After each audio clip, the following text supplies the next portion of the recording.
for video number 7. I'll do a quick review here of the hardware. This is part 1 of a 2-part on the summary of the videos so far. Going back to the case. In video 1 we talked about ordering the Orange Pi 5 Plus from Amazon and the case. The case came from inside the United States on the northeast coast, and this is a photograph of the box, and you can see the relative size of the box. The notebook pad is 8.5 by 11 US letter size, and there is a Pentel mechanical pencil on the right. Open the top of the box and you can see that the case is enclosed in the super duper plastic protection. Take it out of the case, and this is what it looks like. I'm sorry about the contrast. And there are parts inside the case, and you're going to have to open it. The way you do that is the two ends have 4 screws each. Phillips. Now there's a Phillips screwdriver inside the case, and you can shake it out through these ventilation vents, or actually this is a output port for cables if you want to hook up the 40-pin GPIO. Here we are with the screws removed and the shell pulled apart. The 8 screws are on the side. Make sure that you do not lose them. Don't let the cat eat them. Top has a fan. So contrast doesn't show up too well, and there's 2 cables, 2 wires with end connectors to connect to the GPIO. Pins 2 and 3. I've shown that. Unfortunately, the fan does not come with the connector to allow the CPU to control the fan. There's a fan port. Takes a special plug. The case bottom has 4 mounting posts. You only see 2 of them here. This is when you put the board in here, the Orange Pi 5 Plus, it goes end to end in here, and the HDMI ports are here. I think this is a dual port USB. Ethernet goes here, etc. There's a bag of parts here. Don't lose them. And within that bag, there are 4 rubber feet. There are 4 cooling fans. This one for the CPU, this for the 2 memories, and this one for, I think, one of the graphics processor. The bag also includes, Ziploc bag does include 2 extra screws. Don't lose those either. There are 5 mounting screws. They gave you an extra one in case you drop one, etc. And I've asked the manufacturer here to possibly include an extra screw for mounting the 2280 VME solid state drive on the mounting post. Don't know if they can do that. And I saw, well, never mind. I also purchased a USB-C power meter. I got this off of eBay. They're less than $10. You can see here the connector to the power supply, and this plugs into the USB-C power connector on the back of the case and the SB5 Plus board. This is showing the state where I've got 8 processes running on the Orange Pi. The input voltage from the power supply is 5.079, and this USB-C meter says it's supposed to be good, plus or minus 0.002 volts. Current is running 1.6 amps, and you don't have to get out your calculator because the little processor in here calculates the power consumption. So the Orange Pi 5 Plus running 8 processors at 100% consumes 8.278 watts. And it'll fluctuate a little bit because just either the sampling or the noise or whatever. There's also some other numbers here that this thing's been powered up 56 hours and it's consumed this much energy. Here's the B-top display. Remember from lesson 6, showed you this sample rate, 2 seconds. The C0 is running at 1.8 gigahertz, maximum clock speed, and all 8 processors, excuse me, all 8 processors are running at 100%. The temperature of the CPU chip is 47 degrees centigrade.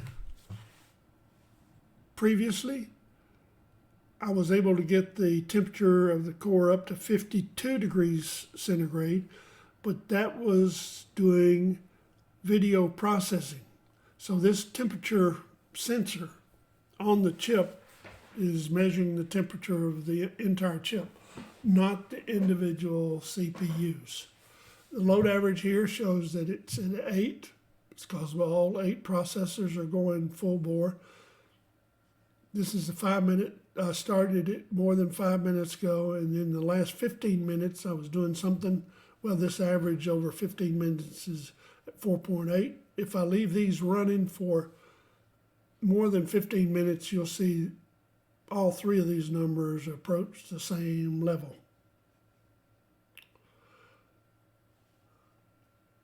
Here is the system, again, 46 and 47. So the temperature here will, fluctuate around 46, 47. The point of this was going back to the case. I used the simple heat sinks, and the processor doesn't get that hot.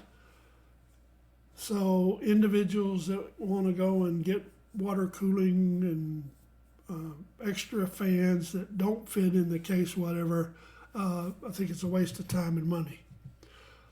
Here is the processor with nothing running on it. Before I started these 8 processes, you can see here the CPU 0 is running at its idling rate, 408 megahertz, which allows the processor to run cool. The temperature is only 36 degrees. And the little dots here are just little demons or tasks that pop into one of the CPUs and gets whatever. Just comes in, does something, and then disappears. You can see the load average here is very low, 0.67.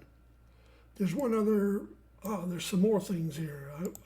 This is showing that when I've got 8 processes going, they're shown here, and they're at the top of the CPU utilization. Here, the display in B-top shows the CPU percentages relative to 8 processors. So at 12.5 here, 8 times 12.5 is 100%. The 100% being all 8 processors running full bore. What's this here?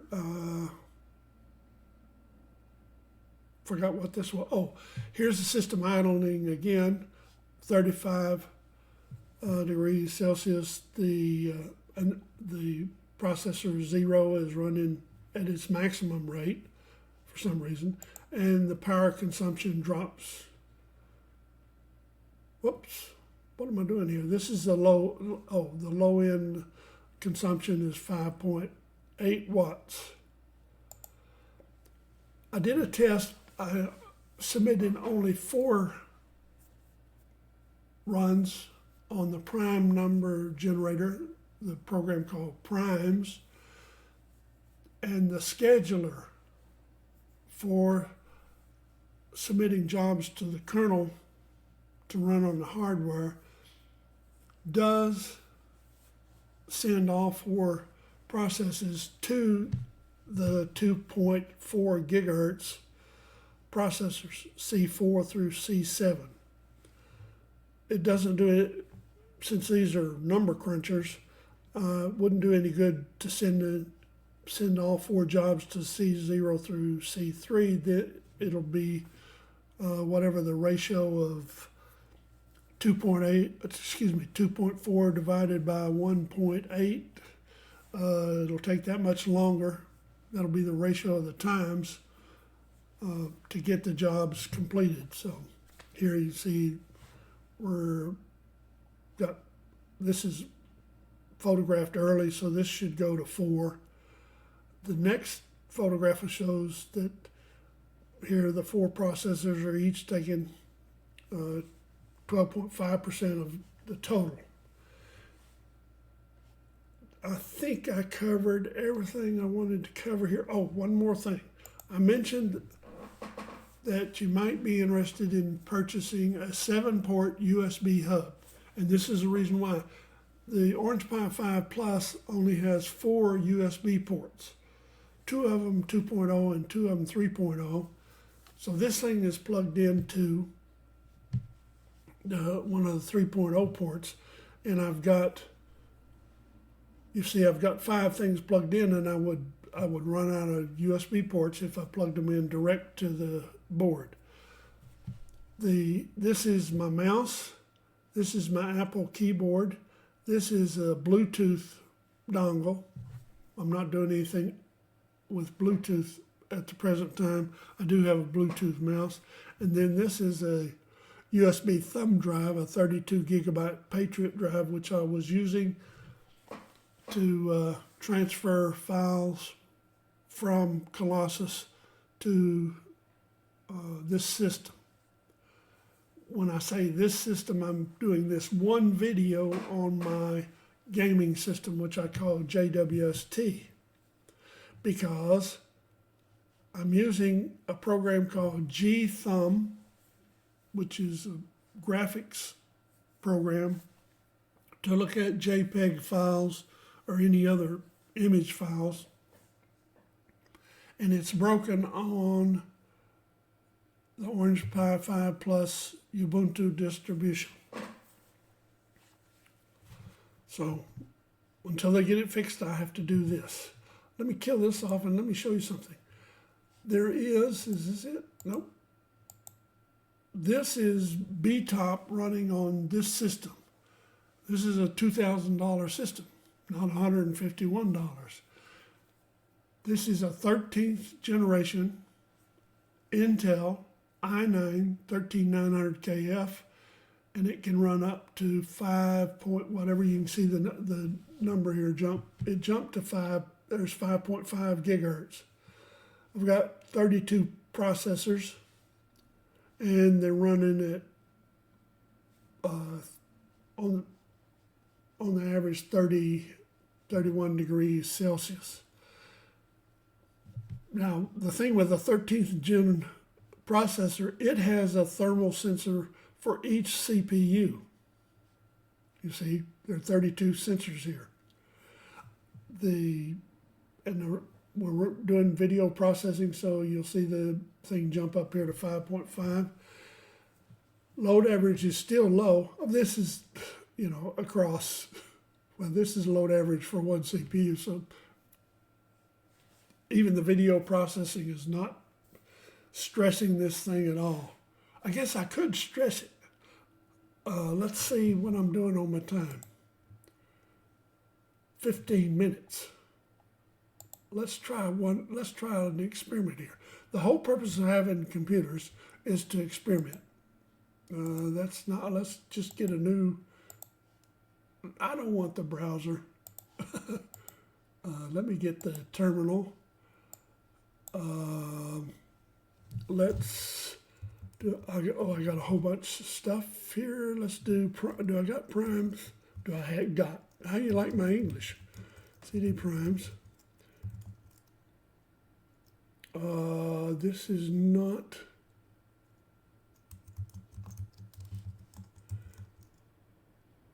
nope. All right, let's go to primes. This is, let me go full screen here. Where's my primes.c? Where's primes.c? I do not have, it's called new gen, I think. New gen.c. This one, yeah, this one has, this one's not up to date because I took two of these ifs out of the is prime and it runs faster, but I don't want it to run faster. Let's do vi run.shell, and I've got, I'm going big here. Let's take this out, take this out. Well, let's just do this. How many is that?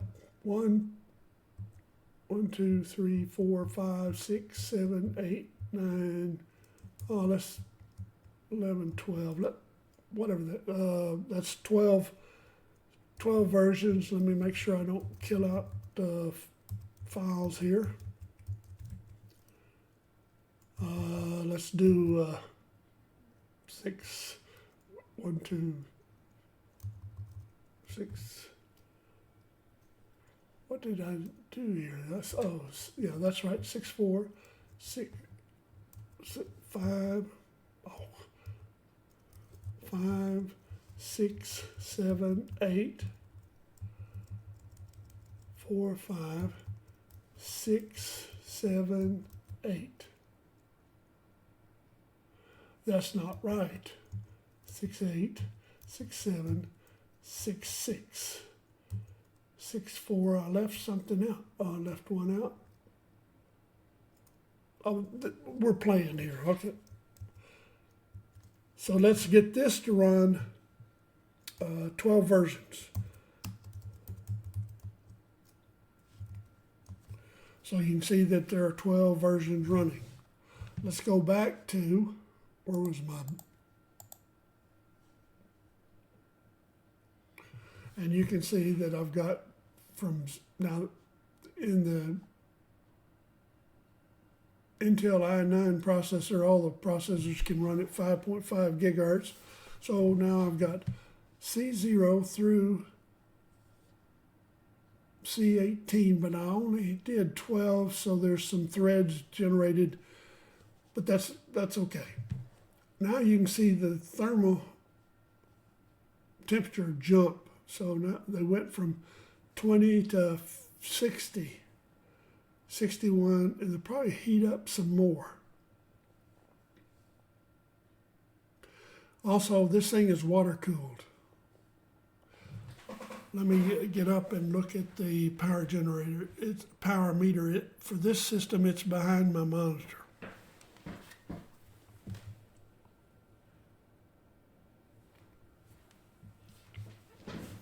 And it's showing 130 watts, which to me is surprising that it's that low. I thought it would be higher because I think I can get this system to consume more than 400 watts, but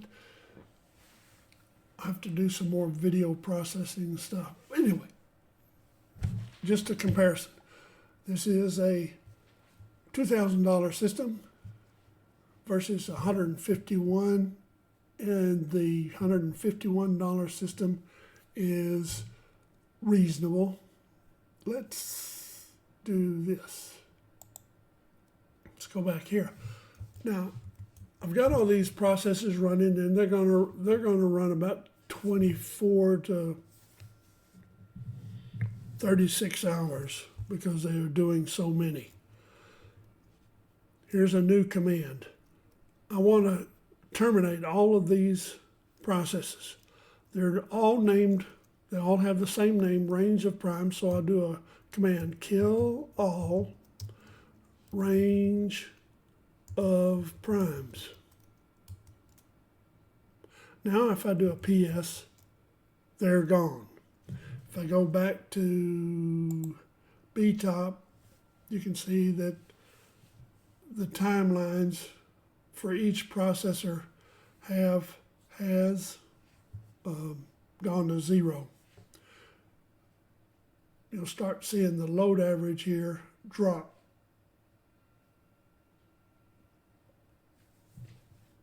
That's enough of that.